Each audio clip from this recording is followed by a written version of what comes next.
Buenos días, nosotros somos estudiantes de la Universidad Pedagógica Nacional Francisco Morazán del programa de formación continua estudiando la carrera de licenciatura en educación básica del primer y segundo ciclo.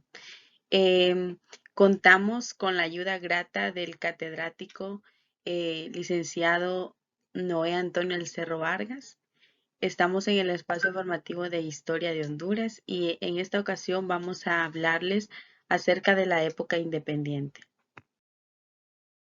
Nosotros somos los integrantes del grupo número 1 conformado por Katia Mejía, Jamie Molina, Meidi Ramos, Neidy Villalobos, Suyapa Montalbán, Rudy Pérez, Edna Burgos y Christopher Alvarado.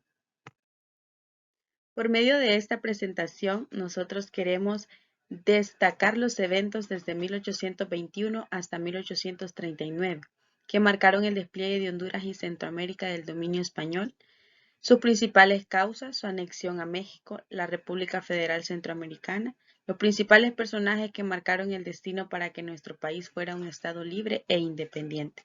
Entonces nosotros lo que vamos a hacer aquí es explicarle para que usted conozca un poco más de lo que usted ya sabe acerca de todo lo que la historia que marcó a nuestro país Honduras y a Centroamérica en general. Como objetivos tenemos describir cómo fue el proceso de independencia de Honduras y Centroamérica, identificar las principales causas que ocasionaron la independencia de Honduras, qué sucedió después del proceso y quiénes fueron los principales responsables.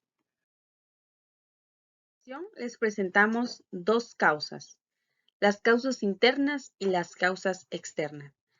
En las internas podemos mencionar las políticas centralizadoras de la monarquía borbónica. Como todos sabemos, la monarquía borbónica su origen en España y las masas populares eran económicamente marginadas. ¿Qué significa esto? Que habían muchas regiones, muchas personas en decadencia. Y también tenemos las externas, que aquí mencionaremos la Revolución Francesa y la invasión de Napoleón a España en 1808. Previo a la proclamación de independencia, podemos mencionar que en 1820 la revolución del general Rafael de Reo en España. El 24 de febrero de 1821 fue la declaración de independencia de México mediante el Plan de Iguala. Y el 9 de mayo de 1821, las noticias sobre el Plan de Iguala llegan a Guatemala. En junio de 1821, Gavino Gainza sustituye al general Carlos Urrutia. El 13 de septiembre se recibió la noticia en Chiapas de la adhesión al Plan Iguala y el viernes 14 de septiembre de 1821 llegaron los pliegos a Guatemala. Todas estas situaciones que sucedieron fue previo a la proclamación de independencia.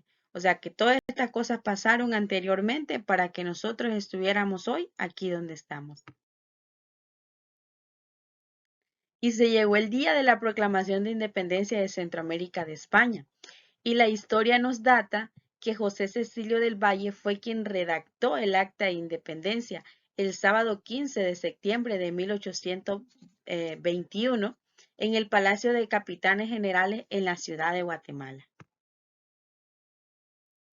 Pero cabe resaltar que la proclamación de independencia de Honduras de la monarquía española se dio hasta el 28 de septiembre de 1821, siendo en esta ocasión Dionisio de Herrera el autor del acta de la independencia de nuestro país. Ahí fue cuando Honduras se emancipa de la monarquía española.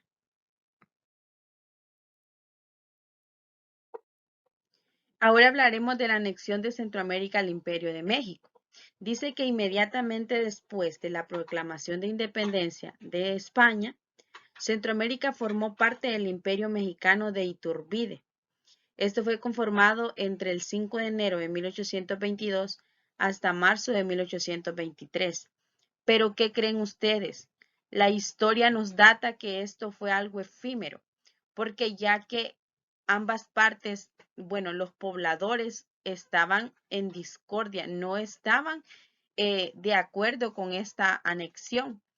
Y este señor Iturbide, él fue un político y militar mexicano. Entonces, las causas de la anexión fue por el presupuesto y por la defensa militar. Aquí vamos a hablar de la República Federal Centroamericana. La historia nos sigue relatando que desde 1823 a 1838 se mantuvo esta federación. ¿Qué pasó? De primera estaba la anexión que ellos tenían con México. Pero como les mencionaba anteriormente, habían ideas desiguales, entonces no estaban de acuerdo. Y aquello se esfumó, fue algo espontáneo, no duró mucho. Entonces, el 22 de noviembre de 1824, la Asamblea Nacional Constituyente decreta la Constitución Política de la República Federal de Centroamérica en 1824 y estaba compuesta por los países de Guatemala, Honduras, El Salvador, Nicaragua, Costa Rica y el actual estado mexicano de Chiapas, el cual mencionan que duró muy poco conformando esta misma federación. O sea que él, si podemos ver en la actualidad, está desligado, ¿verdad?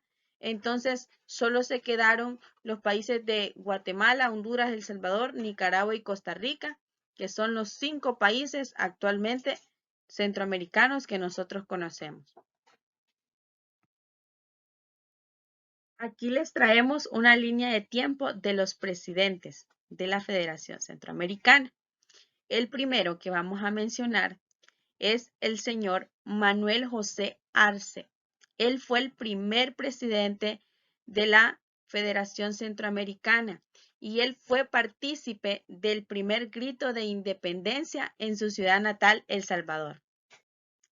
Continuamos con José Francisco Barrundia. La historia nos data que él fue un defensor de la independencia de Centroamérica y líder ideológico de los principales radicales.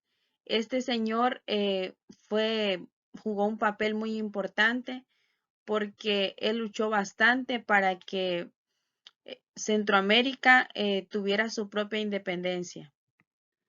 Ahora continuamos con el general Francisco Morazán, pues él fue presidente de la República Centroamericana. La historia nos relata que Morazán pudo dominar la escena política y militar de Centroamérica. Este señor luchó, dio su vida para que Centroamérica lograra ser una república independiente. Continuamos hablando de Gregorio Salazar. Nos dice que él gobernó la República Federal Centroamericana como vicepresidente entre los años de 1834 y 1835. Y aquí nos volvemos a encontrar en nuestra línea del tiempo con el general Francisco Morazán, que él en un tiempo de mucha turbulencia durante esta reforma de la Federación Centroamericana, fue partícipe de muchos cambios. Entonces, la historia nos data que él saltó a la fama, dice, después de la Batalla de la Trinidad, la cual se dio el 11 de noviembre de 1827. También finalizamos con Diego Vigil. Él fue presidente de nuestra República Hondureña y también fue presidente de la Federación Centroamericana. Él era un político y abogado muy reconocido en aquel tiempo por su trayectoria. Todo esto que hemos hablado es lo que podemos encontrar en diferentes textos, es lo que la historia nos da, es lo que la historia nos relata hasta la actualidad. Continuamos hablando sobre la República Federal Centroamericana. Aquí tenemos una imagen de Dionisio de Herrera y dice que él fue el primer jefe supremo del Estado de Honduras. Desde la época de 1824 a 1827. Fue el autor de la primera constitución de la República de Honduras, la cual fue creada en 1825, y él formó parte de la primer división política de Honduras.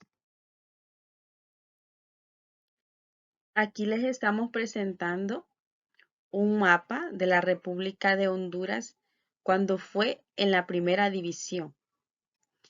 Esto data del año 1825, imagínense ustedes, todo lo que ha sucedido desde aquel tiempo hasta ahora, ¿verdad? Porque aquí, como podemos observar, no está dividido en los 18 departamentos como lo conocemos en la actualidad. Miren, si ustedes pueden ver, tenemos a Tegucigalpa, Comayagua, tenemos a Choluteca, Gracias, Santa Bárbara, Lloro y Olancho. Esos eran los departamentos que conformaban en aquel tiempo la primer división política de Honduras. Según la historia, lo que nos relata es que anteriormente nuestra República Hondureña solo estaba dividida en dos provincias, que eran Tegucigalpa y Comayagua. Después fue que este señor Dionisio de Herrera, él propuso dividir la República Hondureña en 7 departamentos, que es lo que ya mencionamos anteriormente. Después podemos indagar que esta primera división política sufrió un cambio y propusieron solo dejarla en 4 departamentos. Pero después estas personas vieron que no llenaba las expectativas. Entonces decidieron volver a dejar como Dionisio de Herrera había propuesto en su primera división en el año de 1825. Y es así que por medio de todos estos datos que la historia nos narra, nosotros nos podemos dar cuenta, podemos conocer desde el origen, desde el principio, cómo se dio nuestra independencia, cómo aquellas personas, aquellos personajes en aquel tiempo lucharon para que cada uno de estos países lograra ser una república independiente hasta el día de hoy. Por eso usted y yo, como hondureños, como centroamericanos, pertenecientes de ese continente en donde Dios nos dio la oportunidad de nacer, de crecer, de convivir, tenemos que estar orgullosos de haber nacido en esta tierra, porque si ustedes se ponen a analizar, a nosotros no nos ha tocado sufrir todo lo que aquellas personas en aquel tiempo tuvieron que luchar para llegar hasta este momento. Porque imagínense ustedes que nosotros todavía estuviésemos en aquella época donde se tenía que ser esclavo, donde estaban los españoles. A nosotros, gracias a Dios, nos tocó estar en este tiempo donde Honduras es una república libre, soberana e independiente, donde usted puede expresarse como usted quiera, donde usted puede transmitir lo que usted quiera, porque gracias a Dios todavía no nos han callado y podemos expresarnos. De mi parte, no queda más que agradecerles por haber llegado hasta aquí al final de nuestra presentación. Esperamos que hayan quedado satisfechos y recordarles que siempre es muy importante que nosotros personalmente sintamos la necesidad de indagar acerca de nuestra historia, principalmente de la historia de nuestro país. Gracias por su atención.